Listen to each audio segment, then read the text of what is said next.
আসসালামু আলাইকুম। এখন শুনবেন সংবাদ শিরোনাম। এইচএসসিতে ফল বিপর্যয়ের পর শিক্ষা প্রতিষ্ঠান ও শিক্ষকের মান এবং এমপিও নির্ভর ব্যবস্থাপনা নিয়ে প্রশ্ন, নিয়মিত পাঠ চর্চার বিকল্প নেই মত বিশেষজ্ঞদের। রাতের অন্ধকারে টর্চ জ্বালিয়ে সংঘর্ষে জড়ালো ব্রাহ্মণবাড়িয়ার 2 গ্রামের মানুষ, পুকুরে গোসল করা নিয়ে বিরোধের জের। রাজধানীর ধামরাইয়ে খোলা সেপটিক ট্যাঙ্কে পড়ে 2 শিশুর মৃত্যু, রাতেই তল্লাশির পর উদ্ধার, আইনি ব্যবস্থা প্রক্রিয়াধীন বলছে পুলিশ। শেরপুরের সীমান্তবর্তী জনপদে হামলা চালিয়ে বাড়িঘর ধ্বংস করছে বন্য হাতি, নষ্ট হচ্ছে ফসল, বন কর্মকর্তারা উদাসীন, অভিযোগ স্থানীয়দের। আসসালামু আলাইকুম। এতক্ষণ দেখছিলেন সংবাদ শিরোনাম, এখন দেখবেন বিস্তারিত।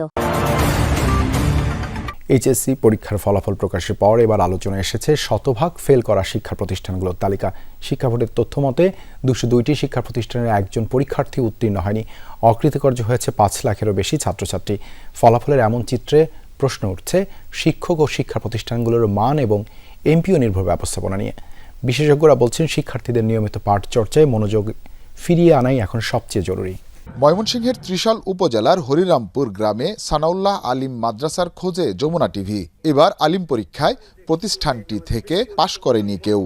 কে কন্ট্রোল আইলো, অফিসার আইলো নাকি আইলো, এটা আমি দেখি দিনের বেলা, যদি আসে তো আমি আসি।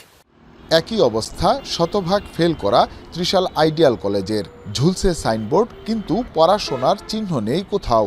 শিক্ষা বোর্ডগুলোর ফল বলছে এবার শতভাগ ফেল করেছে 202টি শিক্ষা প্রতিষ্ঠানের পরীক্ষার্থী। বিশ্লেষণে দেখা যায় এসব প্রতিষ্ঠানে পরীক্ষার্থীর সংখ্যা ছিল 1 থেকে সর্বোচ্চ 50 জনের মধ্যে, যাদের মূল লক্ষ্য এমপিও। আমরা মূলত ঝরে পড়া স্টুডেন্ট পাই, ভালো মানের কোনো স্টুডেন্ট পাই না।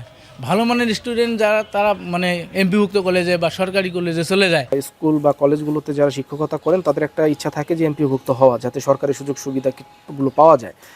এটি আসলে উদ্দেশ্যটা শুধুমাত্র এমপিভুক্তি হওয়া, এই জন্য যে ক্রাইটেরিয়াগুলো পূরণ করা প্রয়োজন সেটা পূরণ করা যদি হয়ে থাকে, তাহলে শিক্ষার মূল উদ্দেশ্যটা আমাদের হবে না, আমাদের আমরা মূল উদ্দেশ্যটা আমরা পূরণ করতে পারবো না।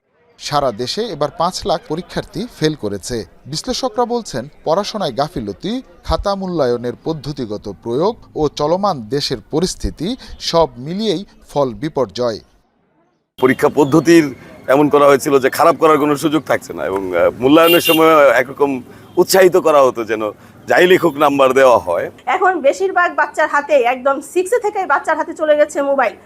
সেই মোবাইলটা গার্জিয়ান কখনোই নিয়ন্ত্রণ করতে পারতেছে না। অলিতে গলিতে তারা শুধু প্রাইভেটে দিয়ে রাখছে বাচ্চাদের, কিন্তু কোনো গার্জিয়ান কোনো খোঁজ নিতেছে না। বাচ্চারা প্রাইভেটের নাম করে 1 ঘন্টা তারা বাইরে সময় নষ্ট করে পরে বাসায় যাচ্ছে, বলছে প্রাইভেট পড়ে আসছি। ব্রাহ্মণবাড়িয়ায় পুকুরে গোসল করা নিয়ে বিরোধের জেরে রাতের অন্ধকারে টর্চ জ্বালিয়ে 2 গ্রামবাসীর মধ্যে সংঘর্ষ হয়েছে। শুক্রবার রাতে সরাইলের ছোট দেওয়ানপাড়া ও হাওলাপাড়া গ্রামের বাসিন্দারা এই সংঘর্ষে জড়ায়। প্রত্যক্ষদর্শীরা জানায় দুপুরে হাওলাপাড়া গ্রামের তাইম ও তার বন্ধুরা দেওয়ানপাড়ায় শাকিলদের পুকুরে গোসল করতে যায়। এ সময় শাকিল ও শিপন সহ আরও কয়েকজন তাদের মারধর করে। বিষয়টি জানাজানি হলে রাতে 2 গ্রামের লোকজন দেশীয় অস্ত্র নিয়ে সংঘর্ষে জড়ায়। এ সময় উভয় পক্ষের অন্তত 30 জন আহত হয়। খবর পেয়ে পুলিশ ঘটনাস্থলে গিয়ে পরিস্থিতি নিয়ন্ত্রণে আনে। ঢাকার ধামরাইয়ে খোলা সেপটিক ট্যাঙ্কে পড়ে 2 শিশুর মৃত্যু হয়েছে। তারা 2 জন সম্পর্কে মামাতো ও ফুফাতো ভাই। শুক্রবার রাতে ধামরাই পৌর শহরের ছোট চন্দ্রাইল মহল্লায় এই ঘটনা ঘটে। পুলিশ ও স্থানীয়রা জানায় গতকাল বিকেলে বাসা থেকে খেলতে বের হয় ইয়াসিন এবং আব্দুর রহিম। সন্ধ্যার পর বাড়ি ফিরে না আসায় তাদের খোঁজাখুঁজি করে পরিবারের সদস্যরা পরে বাড়ির পাশে একটি ভবনের খোলা সেপটিক ট্যাঙ্ক থেকে তাদের মরদেহ উদ্ধার করা হয়। এ বিষয়ে আইনানুগ ব্যবস্থা প্রক্রিয়াধীন রয়েছে বলে জানিয়েছে পুলিশ। চট্টগ্রাম বন্দরে প্রবেশ ফি 57 টাকা থেকে 230 টাকা করার প্রতিবাদে প্রাইম মুভার চলাচল বন্ধ রেখেছে মালিকপক্ষ। সকাল থেকে বন্দরে প্রবেশ করেনি প্রাইম মুভার।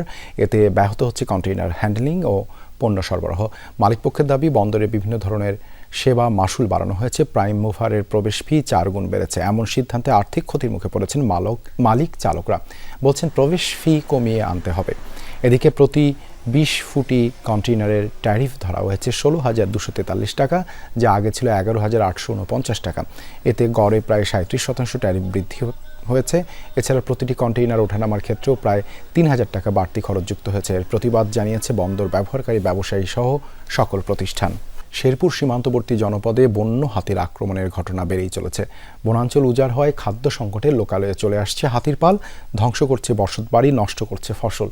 বেপরোয়া হাতির আতঙ্কে কাঁচা থাকতেই ধান কেটে ফেলছেন কৃষক। এ বিষয়ে বন কর্মকর্তাদের উদাসীনতার অভিযোগ স্থানীয়দের। শেরপুরের সীমান্তবর্তী উপজেলা শ্রীবর্দী নিয়মিতই চলছে বন্য হাতির তাণ্ডব। একই অবস্থা ঝিনাইগাতি ও নালিতাবাড়ী উপজেলারও। আমন মৌসুমে গত কয়েকদিনে নিয়মিত তাণ্ডব চালাচ্ছে বন্য হাতির দল। 20টা 50টা 40টা এরকম করে আসে, আগুন দাঁড়াদাঁড়ি করে পাহাড়ও ঢুকে আবার আয় নামে, এটা করে খুব ক্ষয়ক্ষতি করে আঙুরে। ঘর আসিল ঘরটা হাতে চুর মার করে ভাঙিয়ে নিয়ে গেছে, ভাঙিয়ে ঠিক গেছে। ভারতের পাহাড়ি রাজ্য মেঘালয় থেকে প্রায় নেমে আসা হাতির পাল নষ্ট করছে কৃষকের ফসল, ধ্বংস করছে বসতবাড়ি। ফসল রক্ষার্থে সীমান্তবর্তী অন্তত 40 গ্রামের মানুষ নির্ঘুম রাত কাটাচ্ছে। একটা বসতবাড়ি ভাঙি ফেলাইলে ওই বসতবাড়িটা করতে অনেক কষ্ট লাগে। 15-20 দিন থেকে আমরা ঘুম পাড়তে পারতেছি না। কখন কুতি হাতে খেয়ালাই করে, এই কারণে আমরা ভয়ে আগে কাঁচাই কাটিয়ে হালাইতেছি। বন বিভাগের তথ্য বলছে গত 15 বছরে হাতির আক্রমণে প্রাণ হারিয়েছে 85 জন মানুষ, আর প্রতিরোধে মারা গেছে অন্তত 40টি হাতি। সংশ্লিষ্ট কর্মকর্তারা বলছেন নিয়মিত ক্ষতিপূরণ দেওয়ার কথা, কিন্তু স্থানীয়রা বলছেন জমির কাগজপত্র সংক্রান্ত জটিলতার কারণে তারা সহায়তা পান না। হাতি যদি কোনো কারো ক্ষতি করে বা কোনো মানুষকে হত্যা করে, আমরা 3 কর্মদিবসের মধ্যে তার ক্ষতিপূরণটা দিয়ে দিচ্ছি। নিজের জীবনের ঝুঁকি নিয়ে হাতি তাড়ানোর কোনো প্রয়োজন নাই। এই ক্ষতিগ্রস্তের জন্য আমরা ক্ষতিপূরণ দিবে এই বইলা তো প্রত্যেক বছর বইলা যায়, তারপরে ওনারা বলতেছে ডিপার্টমেন্টের জায়গা হইলে পাবেন না, রেকর্ড হইলে পাবেন। আমগর ক্ষেত খোলা সব খাই শেষ হয়ে গেল গা, আমরা পাই না তো, আমরা কোনো অনুদান পাই না। হুদায় মিছা কথা কই লাভ আছে? যদি মরে জায়গা তাহলে এই টাকা দিয়ে আমরা কি করবো কর? যে মারা গেছে হেতে মারা গেল গা, হেতে টাকা পয়সা আর খাইতে পারলো না।